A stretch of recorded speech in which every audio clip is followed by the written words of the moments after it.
If you are a new blogger hoping to make money with your blog, you want to make sure you're not making these 5 mistakes.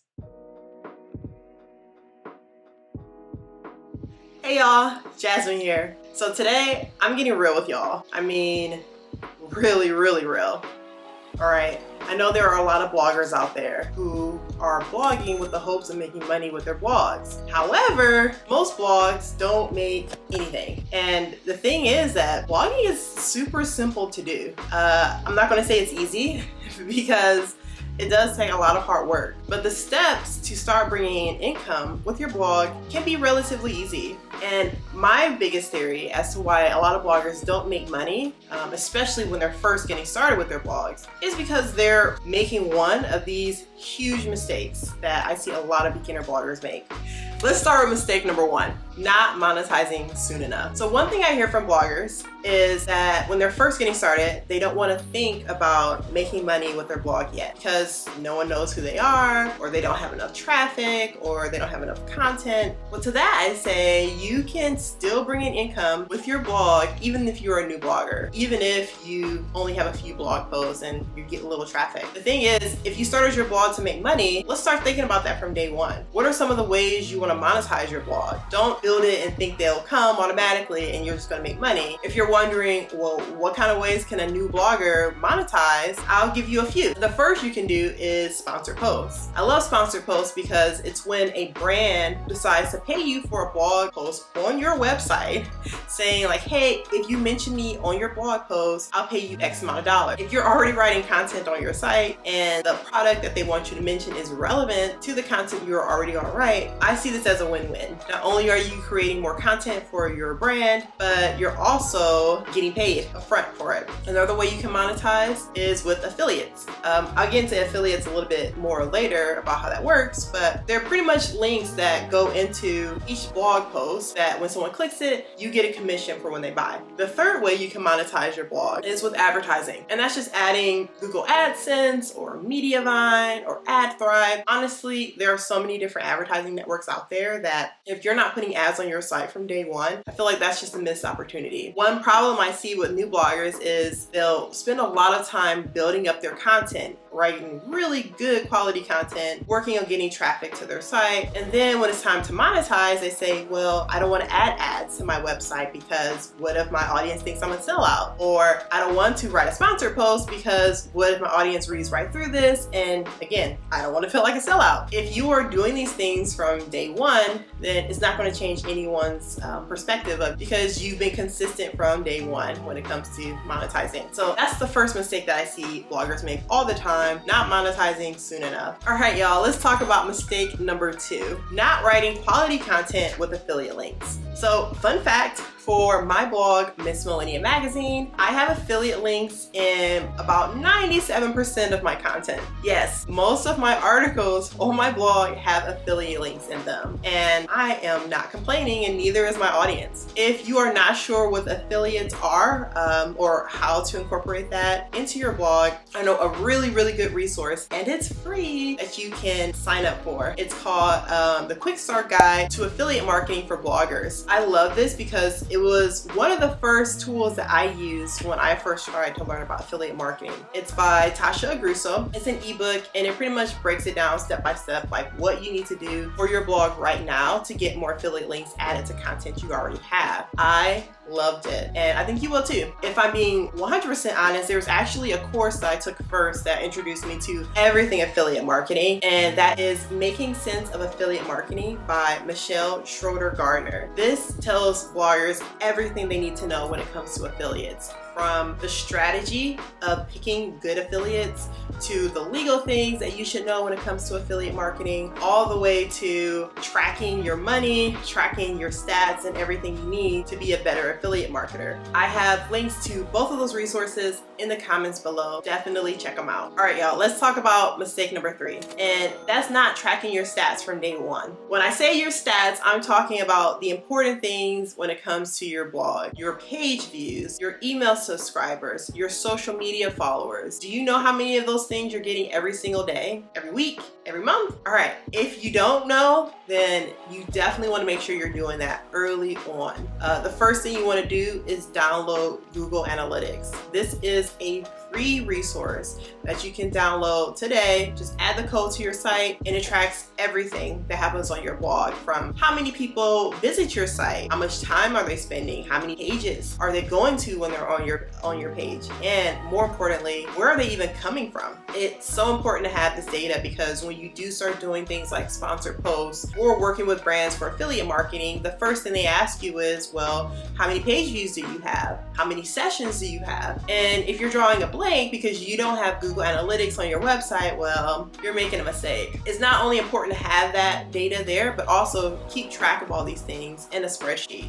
I actually have a blogging tracking sheet that I use to track my social media stats, my page views, just everything. You can sign up for that below. It's something that I use every day on my blog, and it really does make a difference. So I can see if I'm growing, if my social media channel is decreasing. And if you notice that something has changed in your traffic or your social media stats from one month to another, it also gives you that information so you can go and act on it. You definitely want to make sure you're tracking your stats from day one and using that data to make better decisions with your blog.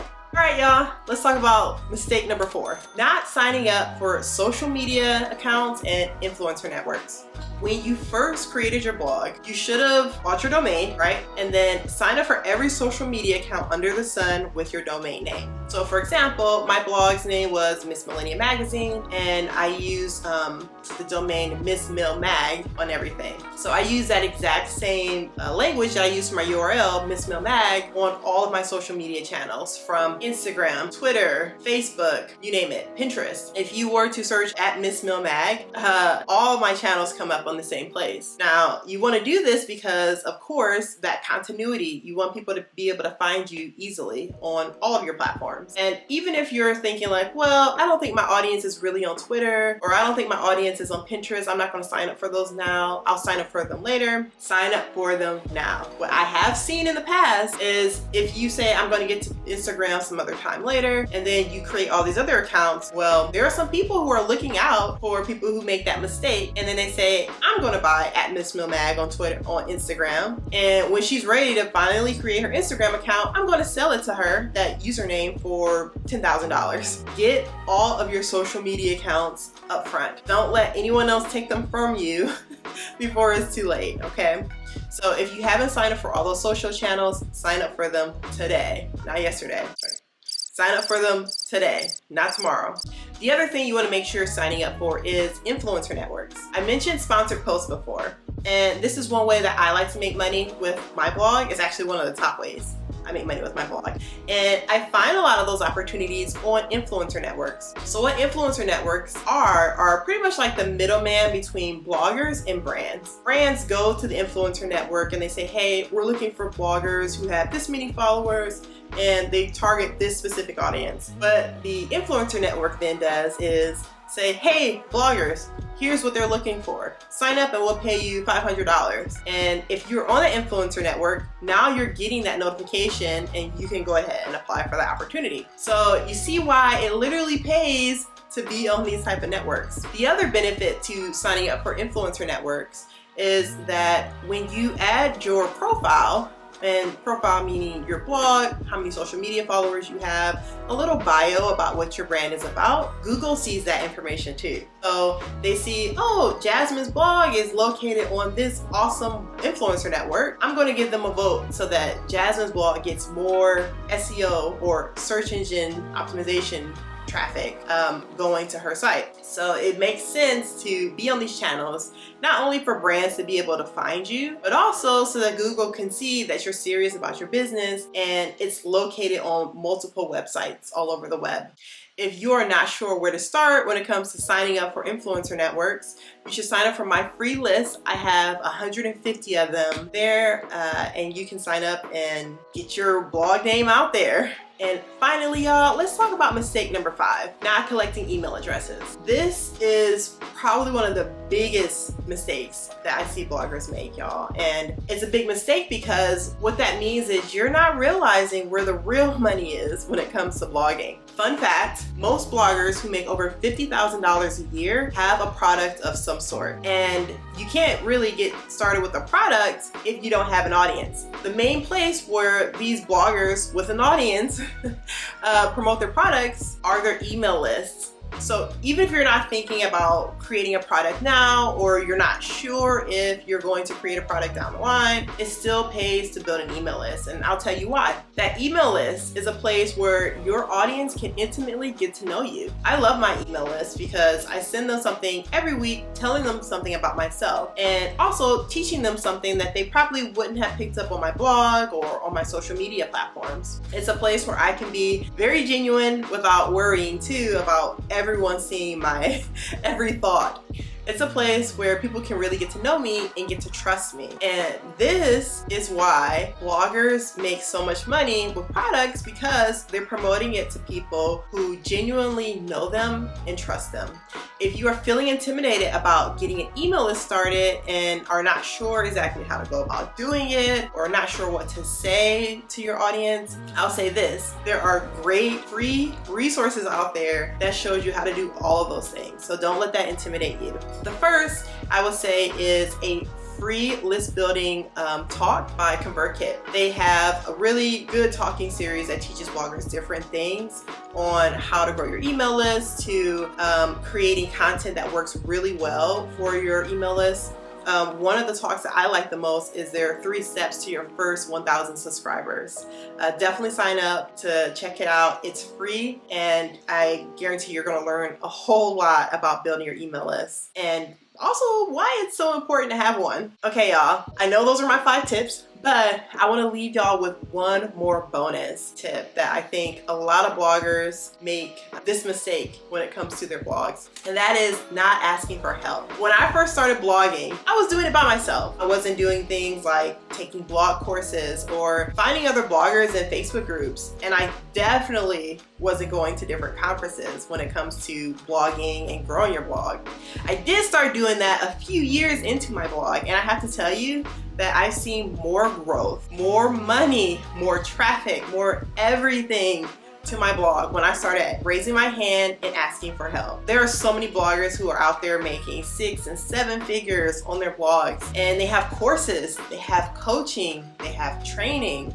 And if you can just harness a little bit of that knowledge from other bloggers, you are so much more further ahead, and it's really going to show. I know when I first started blogging, I was doing things just to test them out. I have no idea if this works. I haven't researched to see like if this is even a thing that people do, and I had some successes, but I had way more losses than I had successes. Once I started learning about different things that bloggers are already doing, taking their courses, I've hired a few blog coaches before as well. And probably the most important thing I did was I made blogging friends. I have some of my best friends are bloggers, and we have like a running, like, I guess, group chat that we use just to bounce ideas off of one another. So not asking for help is definitely one of the biggest mistakes I see new bloggers make. Don't be shy. Get out there and get to know people.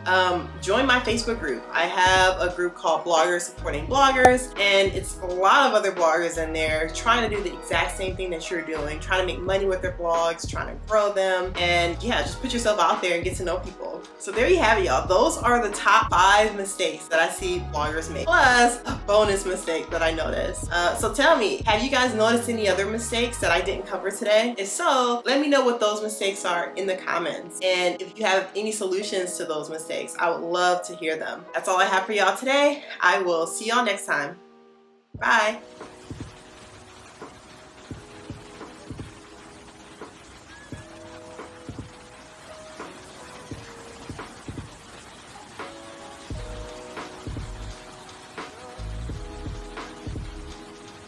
Anyone can pretty much sign up for Google Ads and make money. It's really simple. Hi, Suki. She's jumping into the shot here.